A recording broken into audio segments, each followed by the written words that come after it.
Mbak kan tahu ada kemungkinan Mas Indra di sini tuh susah hidupnya. Jadi mungkin Mbak lebih fokus ngajak dia pulang aja Mbak. Ya nemuin dia dulu. Nanti Mbak malah kaget lagi. Ya Mas Indra ini apapun profesinya, apapun kerjaannya udah harus diikhlasin ya. Iya Mas. Yang penting Mas Indranya dibawa pulang Mbak ya. Ya. Udah sabar aja ya, kita mau ke Fatmawati kan? Iya. Mbak ada telepon bentar.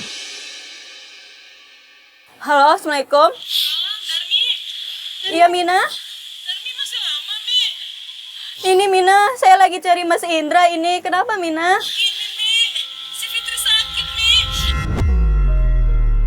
Fitri kenapa lagi Mina? Ada panas, Mi. Ini manggil-manggil kamu terus. Ya Allah, ini saya masih cari Mas Indra. Ya Allah, Mas Indra aja belum ketemu, ya Allah. Ya Mina. Masih, kalau bisa cepat pulang ya, Mi ya. Ya Mina. Saya pulang sekarang. Kenapa Mbak? Anak saya Mas, yang kecil.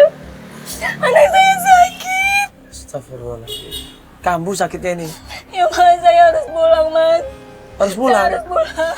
Malam ini juga. Anak saya sakit. Yaudah buru-buru yuk nanti kita coba antar kemana pulangnya ke Kuningan. Buru-buru Ibu Darmi minta izin pulang. Buru-buru tim gua suruh antar ke terminal. Dia langsung naik bus yang ada waktu itu dan langsung berangkat pulang ke Kuningan. Kita break pencarian dulu. Karena klien kita Ibu Darmi pulang ke Kuningan, dia menjenguk anaknya yang lagi sakit.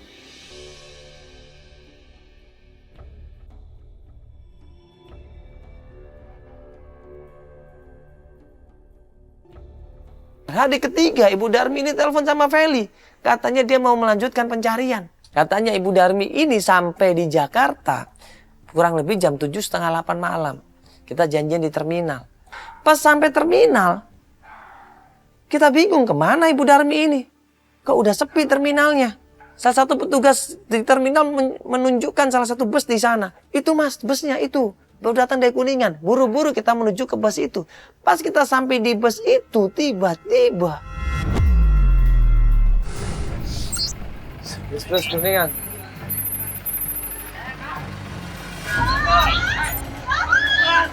Kenapa? Dengar.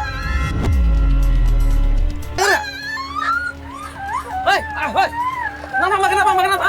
Hah?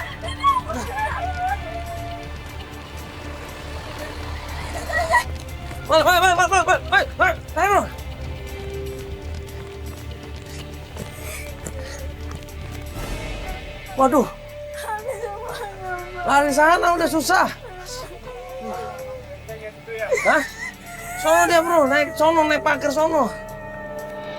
Semua barang-barang saya diambil, Mbak. Ya Allah. Andai cincin nikah saya diambil. Semua uang sampai HP juga nggak ada sama sekali. Pantes aku tadi sempat nelfon di jalan udah nggak Mbak angkat. Ya ampun, kirain kenapa-napa. Aduh, nggak dapet Mbak, aduh. Orangnya lari, naik pagar lagi. Ya cincin saya atas nikah saya hilang, Mbak, semuanya. Saya tadi dari belakang, turun dari bis diikuti sama pencopet. Saya diancam mau Mbak gak bilang ke kita sih waktu diikutin. Harusnya SMS aja ke kita, gak apa-apa. Ini emang cuma sisa Mbak doang, Mbak. Yang lain pada turun. Udah Mbak, ada saya tinggal sendiri, Mbak. Ya, tadi kita udah berusaha kejar, Mbak. Tapi copetnya kenceng banget larinya. Udah Mbak, ikhlasin aja ya. Ikhlasin aja. Insya Allah nanti diganti sama Allah ya. Ikhlasin ya Mbak. Yang penting Mbak sehat ya. Mbak gak kenapa-kenapa. Saya mau ketemu suami saya, Mbak. Ya, kita cek mobil yuk. Cek mobil aja yuk. Ya, pelan-pelan.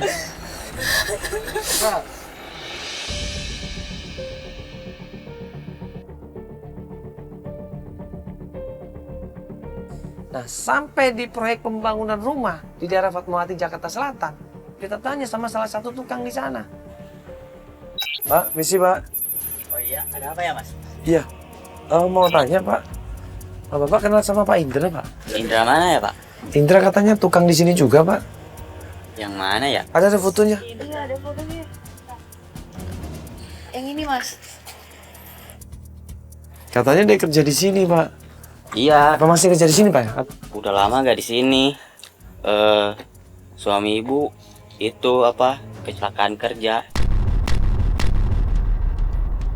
Iya, Kecelakaan? iya, Loh, kok bisa? jatuh gitu dari Ya? atas ya ke bawah, kepalanya bocor. Astagfirullahaladzim. Udah lama sih, sekitar 5 bulanan yang lalu lah. 5 bulan. Iya, Oh, sekarang di mana sekarang, Pak dia? setahu saya sekarang tinggalnya di bedeng sebelah sana. Ada masuk gang, jalannya agak rusak sih. Bedeng. Iya, Tukang itu bilang Pak Indra tinggal di rumah bedeng-bedeng. Di pinggiran kota, nggak jauh kok dari sini. Coba aja datang ke sana. Jadi dia udah nggak kerja lagi? iya udah gak kerja Terus pas lagi. itu keadaannya gimana, Mas? Langsung dibawa ke rumah sakit? Iya, sama mandornya, kepalanya bocor. Astagfirullahaladzim. Wah, bocor. Jadi udah nggak bisa kerja lagi? Iya, udah gak kerja lagi di sini. Oh yaudah, kita langsung ke sana aja. Dekat dari sini, Mas ya? Iya. Ini lurus, ada gang belok kiri ya? Iya. Oh iya, makasih Mas ya. Iya. Mas ya. Yuk, langsung ke sana aja yuk. Mobil mana mobil? Mobil. Tukang itu bilang Pak Indra tinggal di rumah bedeng-bedeng.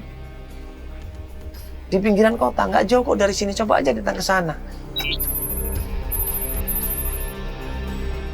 Kok gelap sama sekali, kayak nggak ada rumah apa? Hah? Nggak ada rumah atau apa nih? Tuh, itu kayak ada remah-remah sama. Perjalanan klien kita nangis. Dia ingat kembali kata-kata suaminya. Ya.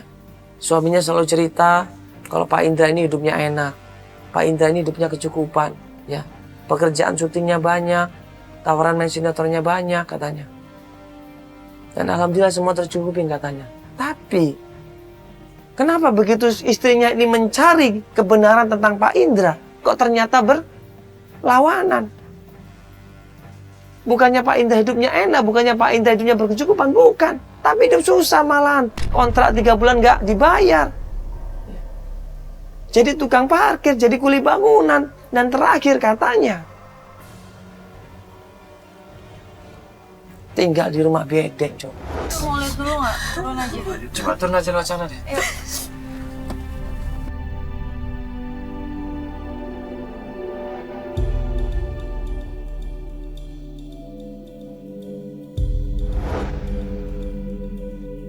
Ini Mbak tempatnya. Ya Allah. Hah? Rusak nih tuh.